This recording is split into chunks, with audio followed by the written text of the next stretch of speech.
Hi friends, welcome back to our channel SVR study circle.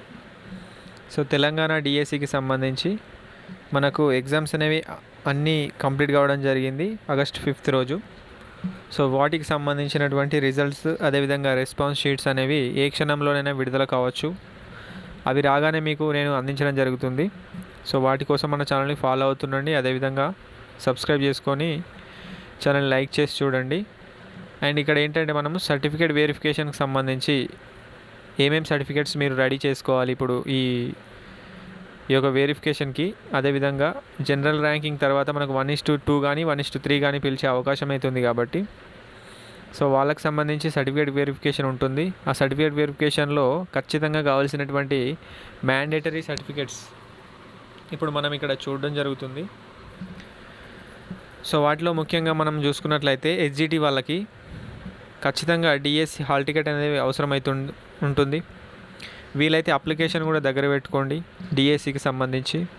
ఆ తర్వాత TET marks మేము ఏదైతే మీరు లాస్ట్ టెట్లో ఎక్కువ మార్కులు వచ్చాయో, లాస్ట్ టెట్లో మీకు లేదంటే ఎక్కువ మార్కులు ఏ టెట్లో వచ్చాయో ఆ మార్క్స్ మేము అయితే మీరు రెడీ చేసుకోవాల్సి ఉంటుంది. ఆ టెట్ మేము ఏదైతే ఉందో అది గూగుల్లో మీరు ఏ ఇయర్లో మీరైతే టెట్కు అత్యధికంగా మార్కులు వచ్చాయో ఆ ఇయర్ని మీరు ఎంటర్ చేసినట్లయితే మీరు మార్క్స్ మేము డౌన్లోడ్ చేసుకోవచ్చు. వీటికి సంబంధించి కూడా నేను ఒక వీడియో చేస్తాను, టెట్ మార్క్స్ ఎలా డౌన్లోడ్ చేసుకోవాలనేది. ఆ తర్వాత ఆధార్ కార్డు ఉండాల్సి ఉంటుంది. తర్వాత ఎస్ఎస్సి సర్టిఫికేటు, మీ 10th క్లాస్ సర్టిఫికేట్, అదేవిధంగా ఇంటర్మీడియట్ సర్టిఫికేటు. ఇది ఎస్జిటి పోస్ట్ కాబట్టి ఖచ్చితంగా డిఎడ్ సర్టిఫికేటు, దానికి సంబంధించిన మార్క్స్ మెమో ఉంటుంది, అది ఒకటి. తర్వాత స్టడీ సర్టిఫికేట్స్ ఖచ్చితంగా 1 to 7th ఉండాలి. 1 to 7thలో 4 years కంటిన్యూస్గా ఎక్కడ చదివితే అది లోకల్గా మ్యాండేటరీ వాళ్ళు చేశారు కాబట్టి అప్లికేషన్లో ఇవి ఖచ్చితంగా 1 to 7th వాళ్ళు వెరిఫికేషన్ చేస్తారు. కాకపోతే మీరు ఏంటంటే ఖచ్చితంగా మీరు 1st నుంచి 10th వరకు ఇంటర్మీడియట్, తర్వాత డిఎడ్, ఆ తర్వాత డిగ్రీ కూడా తీసుకోండి బిఎడ్ వాళ్ళైతే. బిఎడ్ గురించి మనం మాట్లాడదాం నెక్స్ట్ ఎస్ఏ వాళ్ళకి. ఆ తర్వాత ఇక్కడ ఇన్కమ్ సర్టిఫికేట్ ఖచ్చితంగా మీరు తీసుకోవాల్సి ఉంటుంది. ఇన్కమ్తో పాటు క్యాస్ట్ సర్టిఫికేటు, రెసిడెన్స్ సర్టిఫికేట్ కూడా తీసుకొని పెట్టుకోండి. ఆ తర్వాత ఈడబ్ల్యూఎస్ ఉంటే ఈడబ్ల్యూఎస్, స్పోర్ట్స్ ఉంటే స్పోర్ట్స్, పిహెచ్ వాళ్ళైతే పిహెచ్సి సర్టిఫికేట్ కూడా మీరు తీసుకోవాల్సి ఉంటుంది.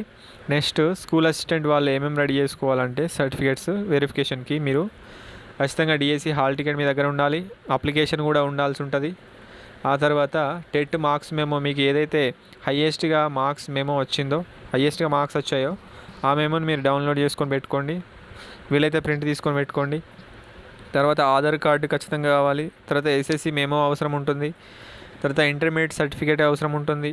ఇది బిఎడ్తోని అంటే డిగ్రీ కాబట్టి డిగ్రీ సర్టిఫికేట్, వాటితో పాటుగా కాన్వకేషన్ ఉంటుంది, దాంతోపాటుగా మెమో కూడా ఉంటుంది. ఇవి కూడా మీరు రెడీ చేసుకొని పెట్టుకోవాల్సి ఉంటుంది. ఇక్కడ డిగ్రీ సర్టిఫికేట్స్లో మీరు ఖచ్చితంగా ఉండాల్సింది ఒకటి మార్క్స్ మెమో, ఆ తర్వాత కాన్వకేషన్ అనేది మీరు తర్వాత ఇచ్చినా నడుస్తుంది, నో ప్రాబ్లం. కాకపోతే బిఎడ్ సర్టిఫికేట్ మాత్రం ఖచ్చితంగా మీ దగ్గర మ్యాండేటరీగా ఉండాలి. బిఎడ్తో పాటు మార్క్స్ మెమో కూడా ఉంటుంది, అది కూడా దగ్గర పెట్టుకోవాలి. తర్వాత స్టడీ సర్టిఫికేట్స్ అయితే ఖచ్చితంగా 1 to 7th మ్యాండేటరీగా చెక్ చేస్తారు ఖచ్చితంగా. ఈ యొక్క 1 నుంచి 7 తరగతి వరకు 4 years కన్సిడర్ చేస్తారు కాబట్టి లోకాలిటీకి ఖచ్చితంగా దీన్ని మీరు ఉంచుకోవాల్సి ఉంటుంది. తర్వాత స్టడీ సర్టిఫికేట్ తర్వాత ఇన్కమ్ సర్టిఫికేట్ తీసుకోవాలి. మీ 7 నుంచి క్యాస్ట్ సర్టిఫికేట్ తీసుకోండి. ఈడబ్ల్యూఎస్ వాళ్ళు ఈడబ్ల్యూఎస్ తీసుకోండి. స్పోర్ట్స్ ఉన్న వాళ్ళు స్పోర్ట్స్ సర్టిఫికేట్ రెడీ చేసుకోండి. పిహెచ్సి వాళ్ళు పిహెచ్సి కూడా రెడీ చేసుకొని పెట్టుకోవాల్సిందిగా ఇక్కడ సర్టిఫికేట్ వెరిఫికేషన్కి ఈ యొక్క మ్యాండేటరీ సర్టిఫికేట్స్ ఇవి. సో ఈ వీడియో నచ్చినట్లయితే మీకు ఇన్ఫర్మేటివ్ అనిపిస్తే తప్పకుండా వీడియోని లైక్ చేయండి. అదేవిధంగా ఛానల్ని మరిన్ని వీడియోస్ కోసం సబ్స్క్రైబ్ చేసుకోండి. నెక్స్ట్ వీడియోలో మనం ఏంటంటే జిల్లాల వారీగా కట్ ఆఫ్ అనేది పెట్టడం జరుగుతుంది. All categories, SGT, SA, language pandits, వాటికి సంబంధించి టోటల్ వారి యొక్క అప్లికేషన్స్, అదేవిధంగా ఎన్ని పోస్టులు ఉన్నాయి, వారి యొక్క అప్లికేషన్స్, ఎంత కట్ ఆఫ్ ఉండవచ్చు ప్రీవియస్ ఇయర్తో పోల్చుకుంటే అనే దాని గురించి మనం ఎనాలిసిస్ చేయడం జరుగుతుంది. సో తప్పకుండా ఛానల్ని సబ్స్క్రైబ్ చేసుకోండి, ఫాలో అవుతుండండి. సో చాలా ఇన్ఫర్మేటివ్ అయితే మీకు అందిందని అనుకుంటున్నాను. తప్పకుండా ఛానల్ని లైక్ చేయండి, సబ్స్క్రైబ్ చేసుకోండి. Thank you.